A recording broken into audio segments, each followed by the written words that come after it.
hemos estado hablando la importancia que tienen los lenguajes de programación y también la gran distinción que vamos a realizar de lo que es un lenguaje de programación tradicional contra un lenguaje de programación para inteligencia artificial, en donde vamos a ver que precisamente aquí la característica de la máquina es importante cuando nosotros tratamos de simular precisamente lo que vienen a ser las redes neuronales. Mencionábamos ahí la importancia de hacer búsquedas en paralelo para simular precisamente la sinapsis del cerebro y las ramificaciones que tiene al mismo tiempo para ir haciendo esos caminos en paralelo. Vemos también como característica importante que cuando nosotros hablamos de lenguajes de programación, de la inteligencia artificial, estos no van a hacer referencia al nivel máquina y por lo mismo no vamos a tener efectos, en este caso, colaterales. Un programa escrito dentro de lenguajes para inteligencia artificial, mencionábamos que íbamos a usar los lenguajes declarativos, precisamente porque permiten el nacimiento de los algoritmos propios para la inteligencia artificial. Mencionábamos y veíamos la gran diferencia de lo que son los algoritmos, las estructuras de datos, las metodologías y las búsquedas para lo que es inteligencia artificial contra la programación tradicional. Y bueno, los lenguajes propios para inteligencia artificial pueden ser Prolog, de donde precisamente nace el Programming in Logic, y nosotros, con la unión de las dos palabras, generamos el nombre de lo que viene a ser Prolog. ¿Por qué nosotros vamos a usar Prolog? Mencionábamos que es un software de Common Sense que precisamente es una comunidad abierta que se va actualizando mucho y también por eso nos ofrece muchas ventajas. Hay otros lenguajes como pueden ser Lisp, Haskell, entre otros. ¿Qué vamos a hacer nosotros con inteligencia artificial? Pues bueno, vamos a estar trabajando con lenguajes en base a reglas y esas reglas mencionamos la importancia de la lógica porque tenemos que tener lo que era una sintaxis más aparte una semántica. Estos tipos de lenguajes se van a ejecutar a través de acciones. ¿Qué quiere decir? Que si es correcta la sintaxis y es correcta la semántica, yo voy a tener la condición y entonces voy a ejecutar esa acción. Buenas noches, Alex, bienvenido.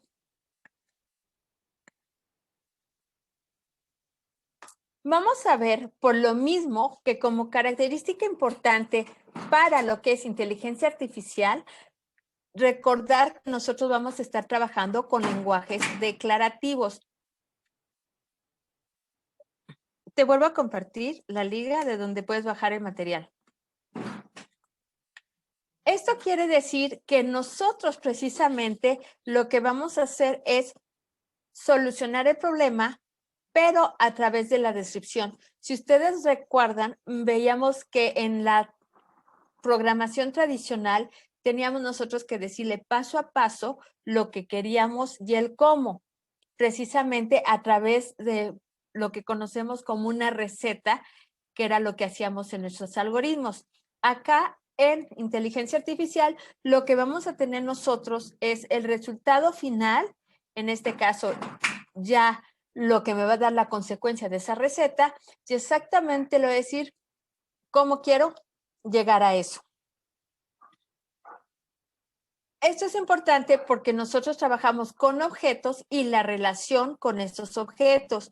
Veíamos que por eso los sistemas expertos que son basados en programación en objetos era el primer paso y el acercamiento más fácil hacia lo que es la inteligencia artificial. Para ello, nosotros tenemos que unificar y tenemos que tener estructuras de datos basadas, mencionábamos, en árboles o en grafos. ¿Qué objetos tenemos? Por ejemplo, Juan, libro. ¿Cuál sería la relación? Tiene. Y entonces quiere decir que este hecho, Juan tiene un libro. Y cuando yo lo corra en mi base de conocimientos, dentro de lo que viene a ser Prolog, pues me va a decir que conocimiento es verdadero, existe. porque estamos teniendo el objeto, que en este caso es Juan y libro, y la relación es tiene. Y es muy importante aquí sí el orden, porque Juan tiene un libro, entonces tiene que tener ese orden y a esto se refiere cuando nosotros hablamos de la semántica y de la sintaxis, esas reglas y ese orden lógico que tiene que tener para poder ser interpretado.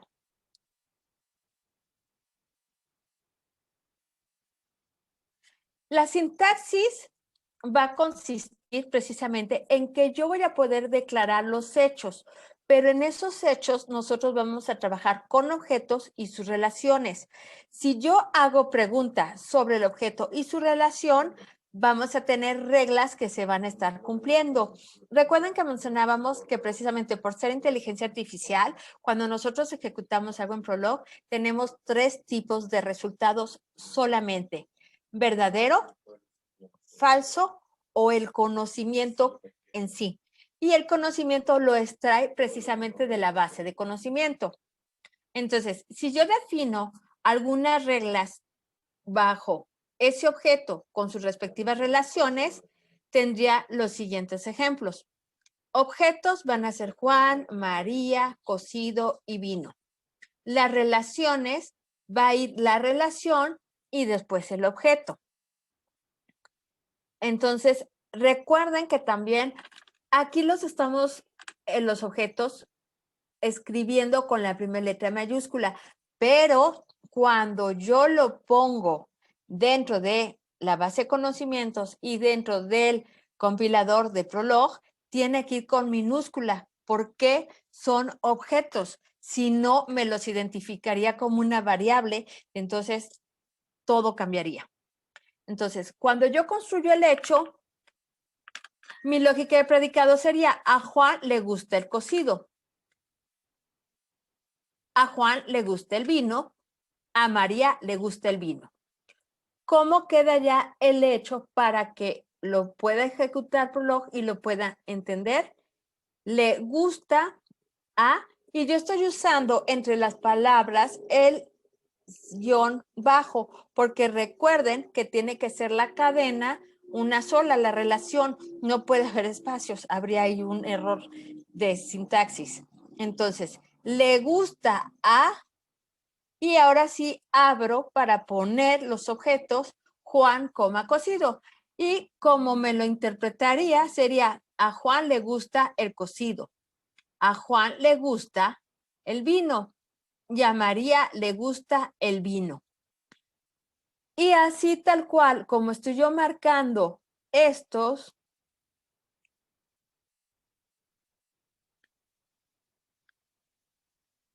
hechos, aquí se los subrayo, tal cual los metería yo en mi base de conocimiento.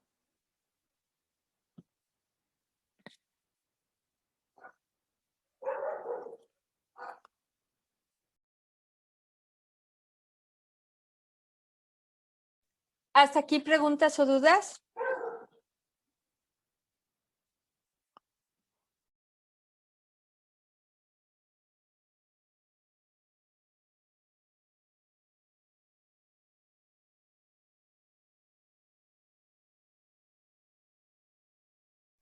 Ok, excelente, continuamos. Entonces, en la lógica de primer orden, se van a formular las preguntas sobre el dominio del problema y el intérprete del lenguaje lógico va a tratar de encontrar esa respuesta. El conocimiento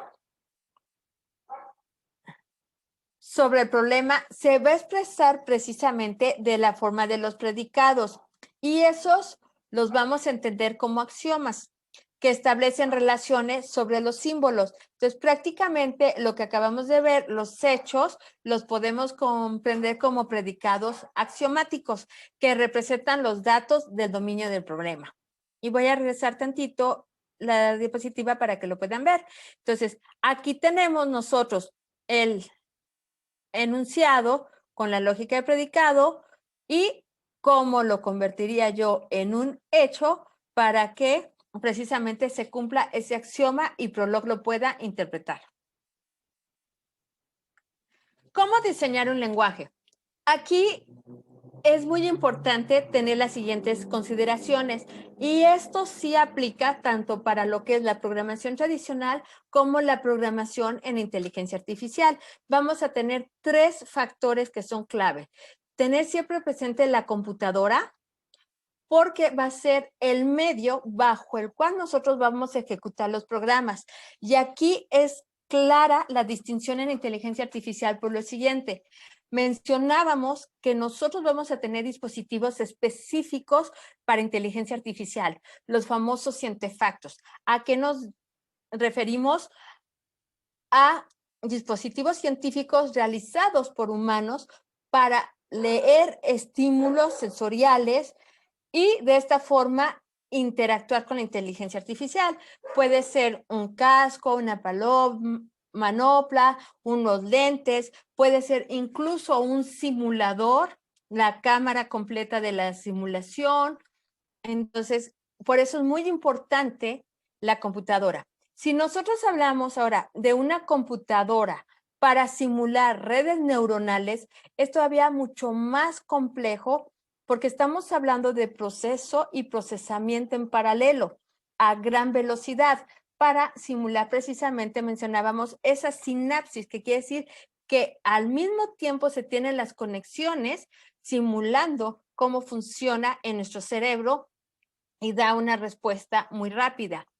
La segunda sería identificar el modelo de ejecución y aquí, ojo, en computación tradicional funcionan las computadoras virtuales, pero aquí todavía, y hablamos de lenguajes en equipo real, y a pesar de eso hemos visto que algunas computadoras virtuales en algunos procesos muy específicos llegan a tener precisamente complejidad. Entonces, es sumamente importante lo que se trabaja para lo que viene a ser precisamente inteligencia artificial. ¿Dónde podemos tener computadoras virtuales? Pues también cuando nosotros bajamos precisamente algunos sistemas de protección para que no se puedan identificar las IPs, no se puedan identificar o localizar los servidores. Se ocuparían precisamente estas computadoras virtuales, pero estamos hablando de 2 actividades muy diferentes. Y el tercero vendría a ser el modelo de computadora que el lenguaje implementa, porque precisamente el lenguaje va a ir asociado a características específicas para poderlo ejecutar.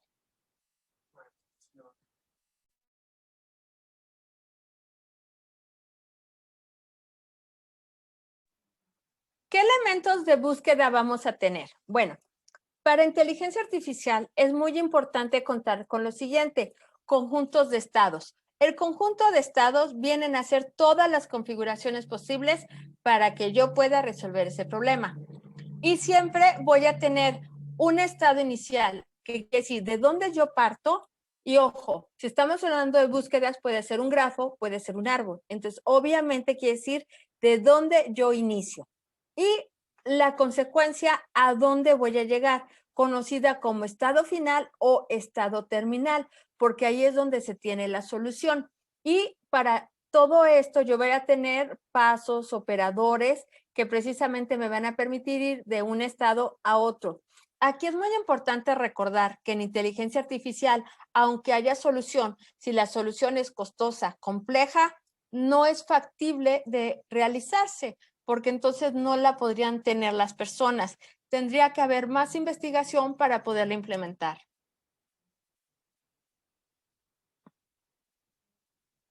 ¿Qué consideraciones tengo que tener en cuenta?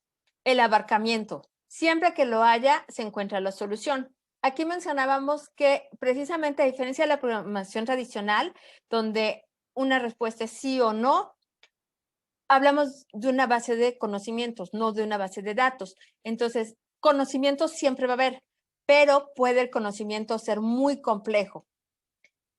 La complejidad temporal, tiempo necesario para encontrar la solución. Ya eso nos precisamente referimos a que puede ser muy complejo, que si demanda muchos recursos, platicábamos, por ejemplo, las computadoras simulando el procesamiento en paralelo, pues sabemos que es sumamente costoso, que es sumamente demandante, tendría que haber todavía más investigación para poderse implementar. La complejidad espacial, y esto viene a ser la memoria para efectuar la búsqueda y va totalmente relacionado precisamente con ese procesamiento en paralelo. La calidad, si existen varias soluciones, obtendrá el resultado óptimo.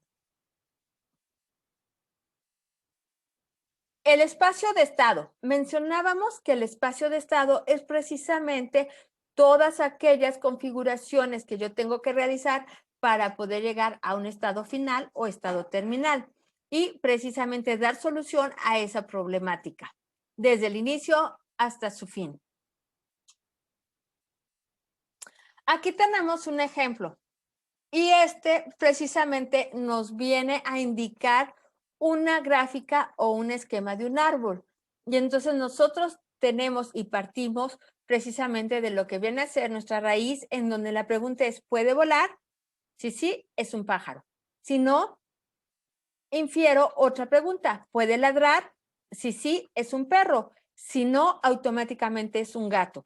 Y entonces con esto yo puedo pasar a construir a través de este árbol lo que viene a ser, ahora sí, mi lógica de predicados y mis hechos para hacer mi relación con mis objetos y tener mi base de conocimientos.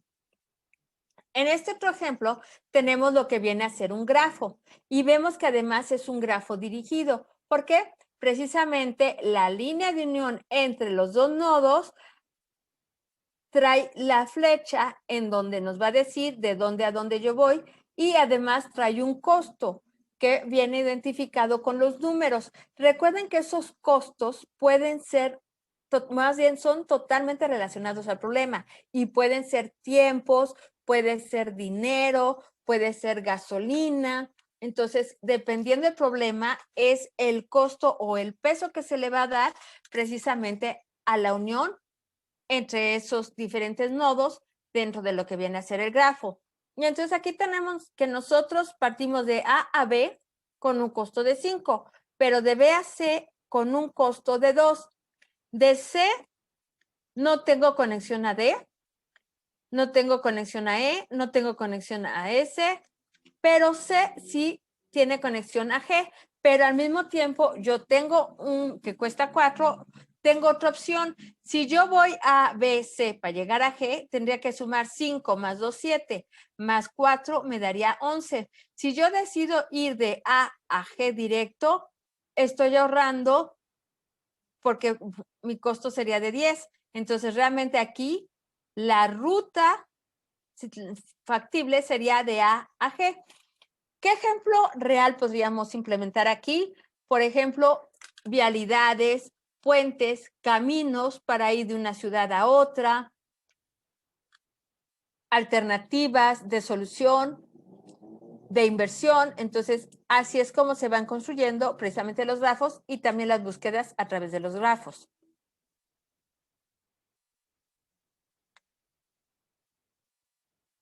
Aquí tenemos otro, pero este grafo es muchísimo más complejo porque estamos viendo que tiene varias entradas, viene dirigido y tenemos la salida. Entonces, este va a ir totalmente relacionado hacia un problema muy específico.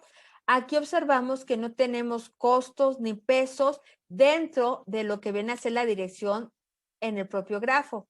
Entonces, sí tendría que venir muy bien cuál es la problemática para poder implementar la mejor búsqueda y solución a este grafo. Aquí tenemos, interesante, un árbol y viene a hacer una búsqueda en profundidad. ¿Qué quiere decir? Que de un nodo inicial tengo varias ramas y además varias alternativas dentro de esas ramas para implementar. porque vienen muchos nodos, vienen muchos sucesores, antecesores, vienen muchos hijos, vienen muchas herencias y yo tendría que implementar de dónde a dónde voy a ir. También observo que viene dirigido principalmente cuando aquí estoy partiendo de la raíz que es A y estoy buscando como nodo final o terminal a J, por eso viene punteado diferente a los demás nodos y observo los pesos y las direcciones posibles. Esos serán nada más ejemplos para visualizar. Ahora sí vamos a analizar cada uno de ellos. ¿Hasta aquí alguna pregunta?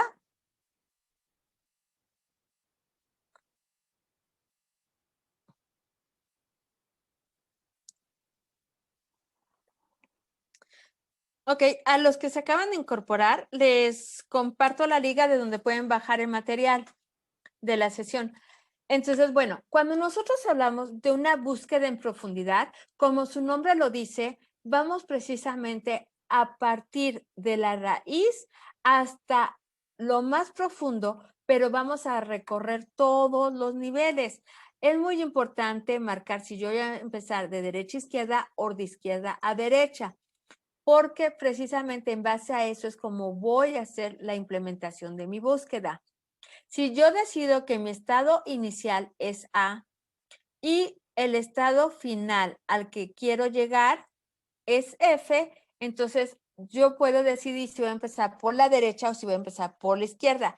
Si yo decido empezar teniendo la imagen de frente por la izquierda, iría de A a B y de B tengo que ir al último nivel. En este caso iría a D, tendría que regresar lo que se conoce como un backtracking a B para después ir a E. De E tengo que regresar a B, de B tengo que regresar a y ahora sí puedo ir a la siguiente rama de ese árbol. Y entonces iría de A a C y F.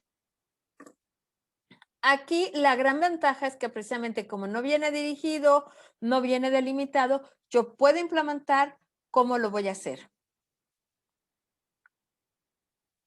Cuando nosotros hablamos de la búsqueda en amplitud, a diferencia de la profundidad, que partimos del nodo hasta la rama más profunda, definiendo el lado por el cual voy a ir, yo voy a evaluar en la búsqueda en amplitud los niveles. Esto quiere decir como si yo recorriera pisos.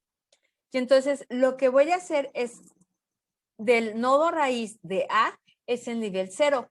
Inmediatamente voy a ir al siguiente nivel. Lo mismo, yo implemento si empiezo por la derecha o por la izquierda y puedo comenzar BC. De ahí inmediatamente paso al siguiente nivel, iría D, E y F. En algunos casos, en la búsqueda en amplitud es mucho más óptima de utilizar precisamente porque hago los barridos por piso, que si yo tuviera que ir hasta la profundidad y regresar y tuviera muchas ramas, sería muy costoso para mí. Y aquí vemos uno mucho más complejo, en donde precisamente, como lo voy a hacer la búsqueda en amplitud por pisos, voy a luego BC, luego DEFG, luego HIJKLMNO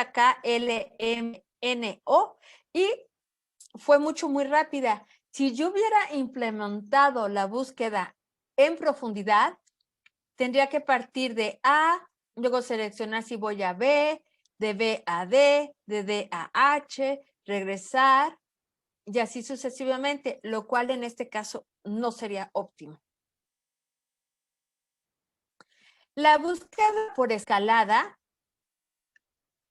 va a depender si quiero maximizar o minimizar una variable. Aquí lo que yo tengo que hacer es construir una tabla y ver todas las posibilidades para precisamente saber si lo que yo estoy buscando es lo más caro o lo más barato. Entonces, solamente construyendo esa tabla puedo tener todas las alternativas y entonces saber qué estoy implementando. Si yo decido que mi estado inicial es A y mi estado objetivo o terminal o final es D, Entonces, lo primero que tengo que hacer es poner todos los elementos A, B, C, D, E y después en la parte de abajo de la tabla para construir precisamente una matriz A, B, C, D y E. Y entonces yo veo que de A a A, como se apunta a sí mismo, no invierto nada, vendría a ser un 0. Pero si yo parto de A a B, ya el costo aquí es de 23.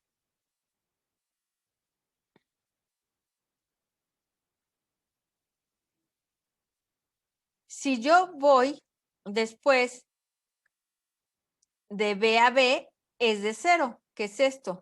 De B, aquí lo voy a marcar tantito, de B a B, pues es 0.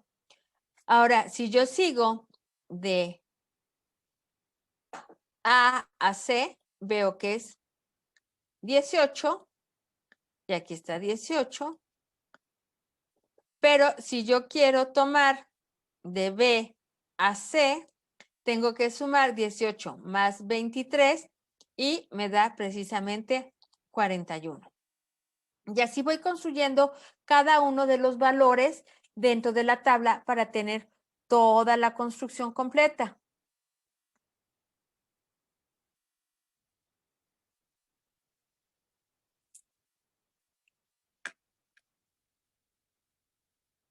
La búsqueda por máxima pendiente. Aquí lo que vamos a hacer es precisamente aproximar esa diferencia entre los diferentes, así, sucesores a los que nosotros fuimos evaluando y ver si el nodo final, donde yo termino, se detiene la búsqueda.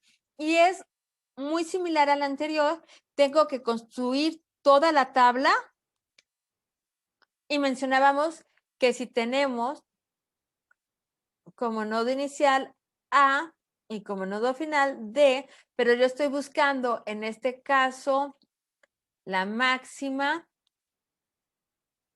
pendiente.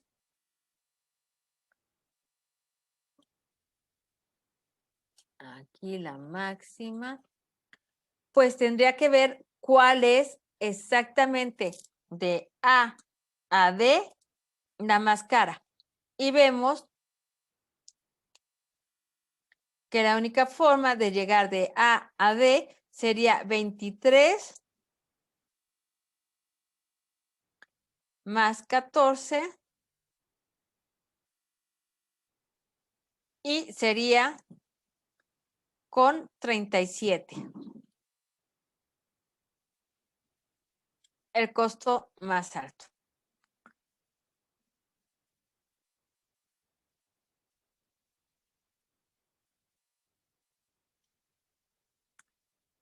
Cuando nosotros vamos haciendo lo que se conoce como primera mejora, es precisamente ir quitando aquellos nodos que van a ser distractores y que al final no me van a dar la solución a lo que a mí me interesa para que precisamente yo pueda construir mi tabla y la pueda construir de la manera más rápida.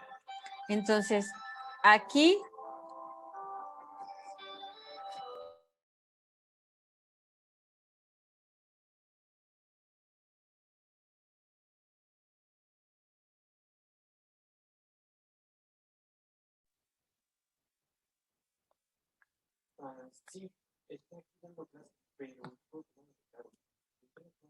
y ahora vamos a ver el ejemplo de lo que viene a ser el viajero. Este ejemplo es muy común y se lleva a cabo con mucha frecuencia cuando precisamente se van a construir lo que vienen a ser camino, lo que vienen a ser alternativas, lo que vienen a ser precisamente toma de decisiones importantes. Por aquí, más adelante, ustedes van a hacer en una de las actividades precisamente un ejemplo muy enfocado a esto. Tenemos que llegar de un lugar a otro, pero en el ejemplo que ustedes van a hacer, solamente tiene que ser con una sola pasada. No pueden dos veces o tener un cruce. Entonces, ahí es donde viene la complejidad de precisamente tomar los mejores caminos. Esto nos ayuda mucho cuando nosotros hablamos de un concepto que ha empezado a ser muy importante y a modernizarse, que es ciudades crecientes planeadas. ¿Qué quiere decir? Que las ciudades tuvieran maneras óptimas de todos los recursos, de las vías de comunicación. Antes las ciudades crecían conforme la demanda, la necesidad, pero después llegaba un punto en que había demasiados problemas y entonces se tiene que precisamente hacer planteamientos como estos para poder dar alternativas y solución de mejora de calidad. Por eso es que nos basamos mucho en ejemplos como lo vemos aquí con este grafo. Y entonces quiere decir que yo voy a poner todas las opciones del tour, pero todas las opciones también de longitud. Por eso mencionábamos, puede ser tiempo invertido de un lugar a otro, puede ser gasto en gasolina de un lugar a otro, pueden ser, dependiendo lo que a mí me signifique la problemática, la solución que tengo que dar. Y entonces aquí vamos a ver que tenemos la opción de a B, de B a C, de C a D y de D a A. Pero si yo sumo todas esas alternativas, voy a tener un costo o una inversión de 18. Yo tengo otra alternativa que es de a B, luego a D, luego a C y regresar a A, que es prácticamente como si nosotros construyéramos un periférico, ir por todo alrededor. Y aquí vemos que la inversión es de 11 y por eso la marcamos como la óptima, que realmente son las únicas dos alternativas factibles que yo voy a tener. Después hago otra posibilidad con A, C, B, D y A, pero también sube demasiado el costo a 23. Vuelvo a hacer otra alternativa que es A, C, D, B y A y vuelvo a tener ahí un costo óptimo, ideal, 11. Entonces, aquí yo ya tengo dos opciones para poder planear lo que quiero dar de solución. ¿Hasta aquí dudas o preguntas?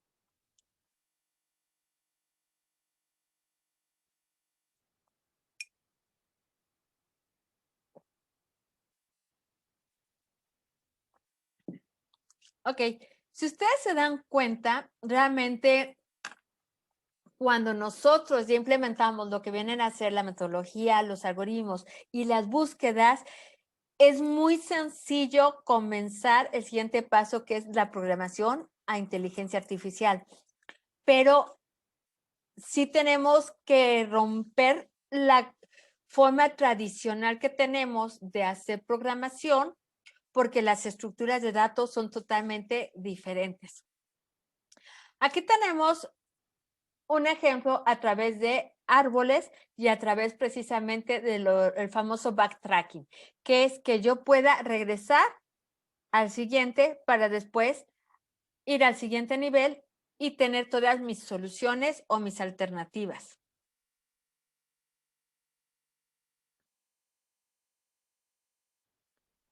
Y aquí vemos estado inicial A y el objetivo va a ser L. Entonces tenemos que vamos a partir de A L. Pero aquí yo tengo dos posibilidades. Y la primera sería de A a B. Forzosamente tengo que ir ahí. ¿Por qué? Porque el nodo terminal es X y nodo terminal es C y D. Prácticamente no me sirven para lo que estoy buscando. Mi estado inicial A, mi estado objetivo, final o terminal L. Y mi conjunto de estados, en este caso, la primera sería de A a B. Y ahora sí, a partir de B, yo tengo dos alternativas. La primera sería lo que es E y la segunda lo que es F. Y aquí prácticamente lo que tendría yo que evaluar, si yo decidiera ir de E a J, forzosamente tengo que hacer un backtracking, que es este. Y entonces aquí ya estoy teniendo mucha pérdida de inversión, lo cual ya no es óptimo, porque después tengo acá y tengo que hacer otro backtracking,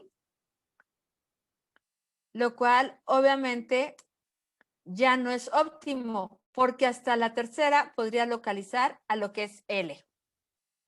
Pero si en este caso, aquí lo separamos, pero realmente nada más hay una L.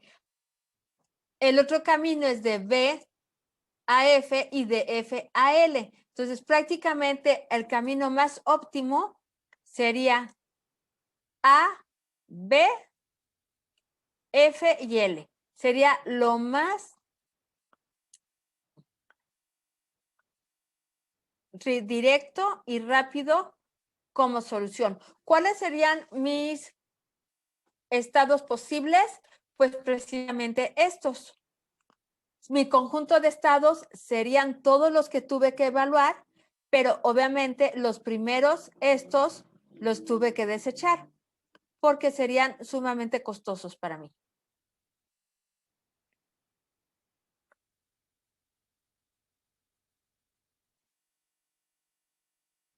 Bueno, vamos a ver que algo muy importante es, Prolog responde a la necesidad de un lenguaje formal específico que permite expresar el máximo la riqueza del lenguaje natural.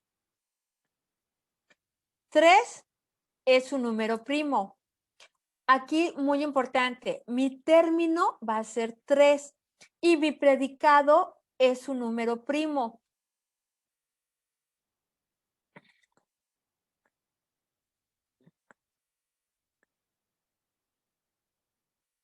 La simbolización que yo voy a tener va a ser la siguiente. Término se representa con letras minúsculas. Aquí recuerden que siempre es bueno poner letras relacionadas a lo que estamos trabajando para poderlas identificar muy rápido. Y el predicado lo vamos a identificar con letras mayúsculas, por lo que se representa de la siguiente manera. QP. ¿Y cómo lo leería? Pues precisamente dijimos que Q, que es el predicado, es un número primo, el 3.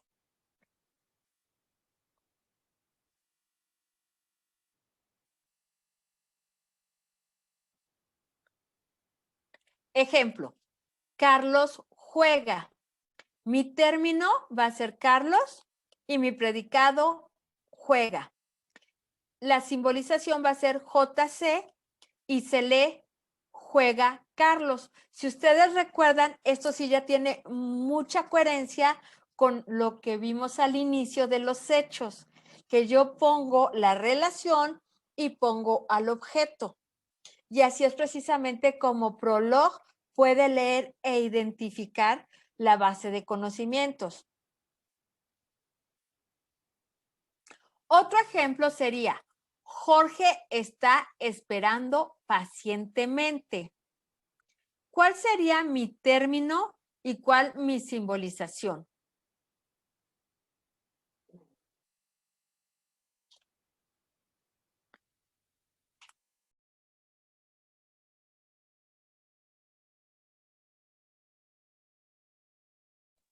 Lo pueden contestar por el chat si gustan y lo vamos a estar revisando. Después ya saben que al final vamos a hacer un pequeño ejercicio entre todos.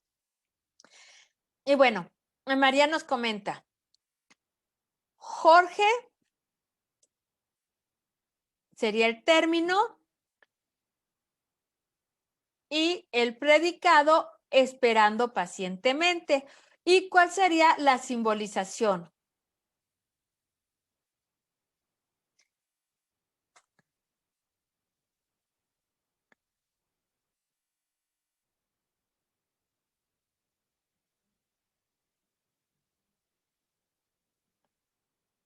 Recuerden que con la simbolización es como yo le voy a dar al Prolog la relación y el objeto.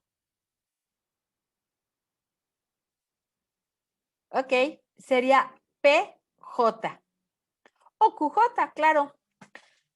¿Por qué le puse P? porque voy a relacionarlo con pacientemente y J con Jorge. Entonces, mi simbolización sería P mayúscula J. Y entonces sería como yo lo leería, esperando pacientemente Jorge. Si yo quisiera todavía depurarlo más, sería pacientemente Jorge. Pero aquí sí es importante poner esperando pacientemente. El siguiente ejemplo, si Juan es alto, entonces Diana es baja. Si ustedes se dan cuenta, aquí voy a tener casualmente dos términos y dos predicados, porque estoy haciendo una comparación y además voy a tener un conector. ¿Cuál sería mi término y cuál mi predicado? ¿Y cuál mi conector?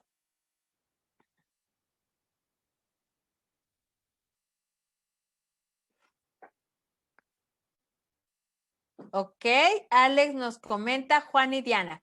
¿Ellos qué serían? Término, perfecto.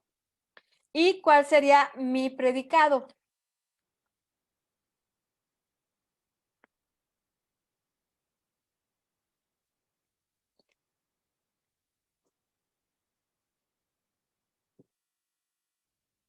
¿Ok? Sería alto y bajo, porque tengo conectores. ¿Cuáles serían los conectores?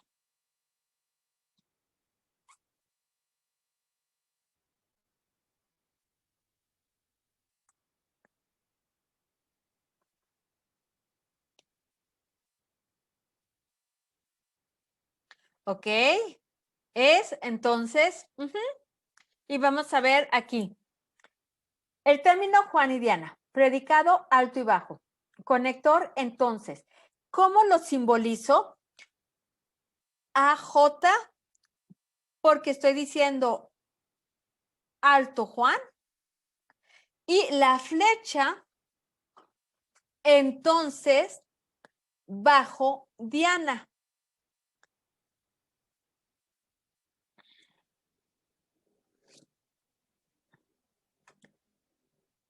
Y así es como yo construiría el hecho para que lo interpretara Prolog. El siguiente ejemplo sería, Juan ganará si y solo si entrena cada día. Términos, predicado y conector. Observen que mi conector en este caso es una condicional, como normalmente las trabajamos.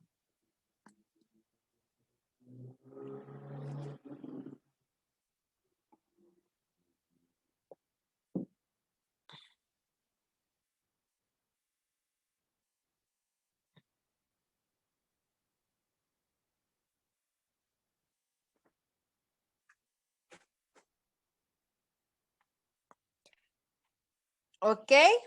Sus términos, Juan. Así es. Su predicado.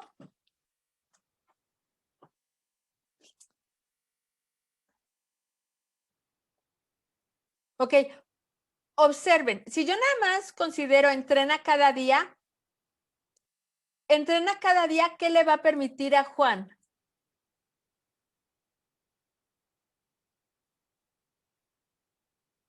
Ganar, exacto. Y la condicional sí y solo sí.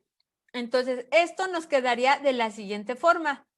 Término Juan, predicado ganará, entrena, porque uno está condicionando al otro. O sea, esa es la relación.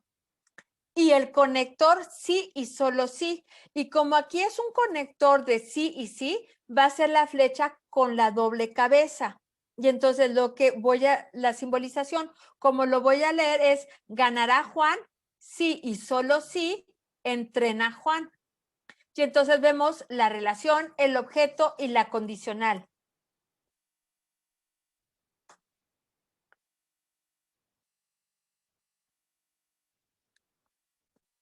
Ejemplo, los números enteros y los fraccionarios son reales.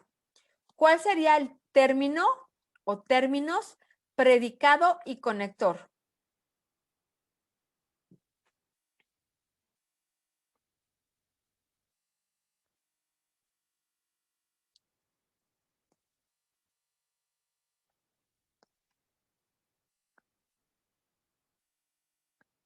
Así es, enteros y fraccionarios, el término.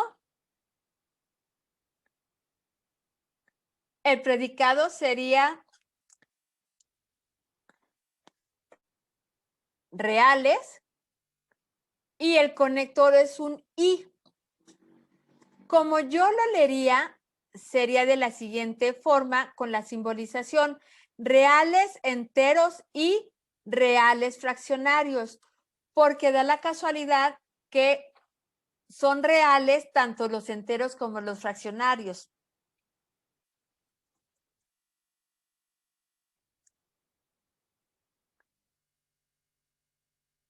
Ok, el siguiente ejercicio. De los siguientes enunciados, construir los hechos para Prolog. El diamante es valioso. Ana es una mujer. Juan tiene el libro. Juan da el libro a María.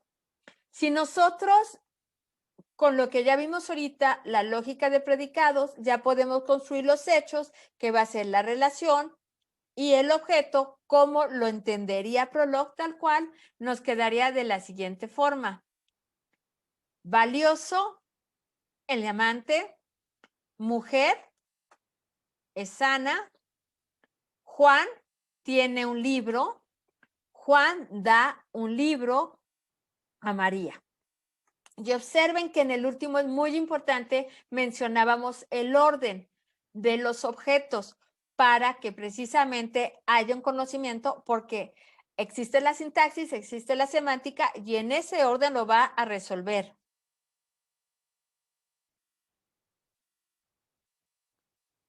Ok, las preguntas serían las siguientes. ¿Para qué nos sirven los lenguajes declarativos en inteligencia artificial? ¿Qué ventajas tiene realizar una búsqueda en amplitud? ¿Y cuál es la ventaja de descomponer un enunciado en inteligencia artificial? Esta tercera va muy relacionada a los ejemplos que hicimos de las búsquedas, tanto de los árboles como de los grafos. Si nosotros descomponemos, podemos precisamente generar esas tablas, ver lo que no sirve, que son distractores, y solamente quedarnos con lo que sea óptimo para seleccionar la mejor alternativa a ese conocimiento. Les voy a compartir el compilador de Prolog para ver nada más un ejemplo muy sencillo de lo que acabamos de hacer.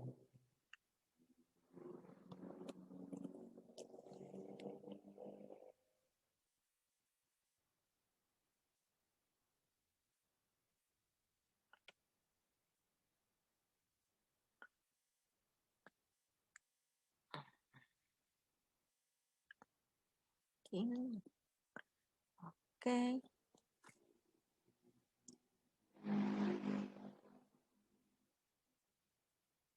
Y bueno, aquí estamos observando, ya ejecuté yo el compilador y viene el bloc de notas. El bloc de notas es donde yo hice la base de conocimientos y precisamente lo que voy ahorita es a ver que la relación con los objetos cumpla todo lo que acabamos nosotros de platicar.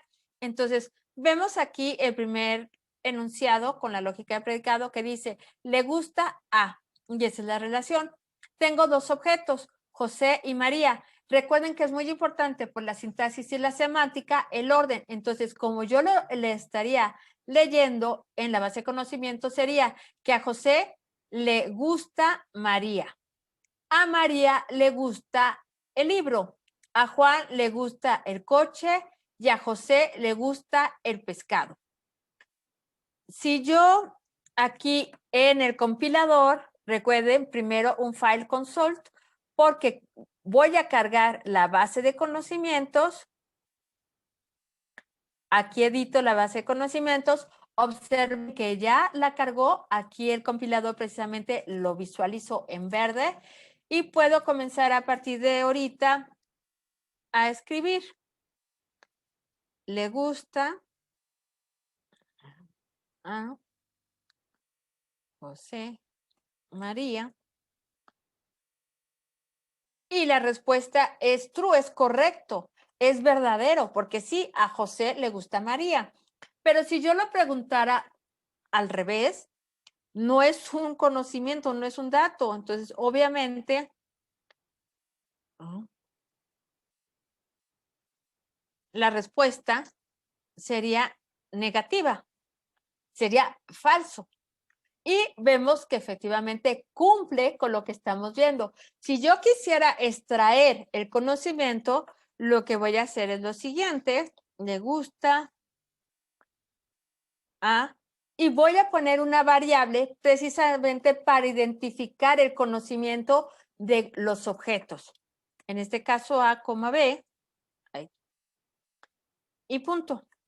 Entonces, lo que me va a dar es: a José le gusta María. Es correcto, pero mi base de conocimientos tiene varios enunciados. Lo que voy a hacer es darle punto y coma y me va a dar que a María le gusta el libro, pero yo todavía tengo una base de conocimientos con más información. Le doy el punto y coma y me va a decir que a Juan le gusta el coche. Le voy a dar el punto y coma y me va a decir que a José le gusta el pescado, y de hecho ya terminó ahí mi base de conocimientos. Entonces, efectivamente se cumple todo lo que hemos estado ahorita platicando. Recuerden que para salirme le doy un halt, punto, y prácticamente termino el compilador.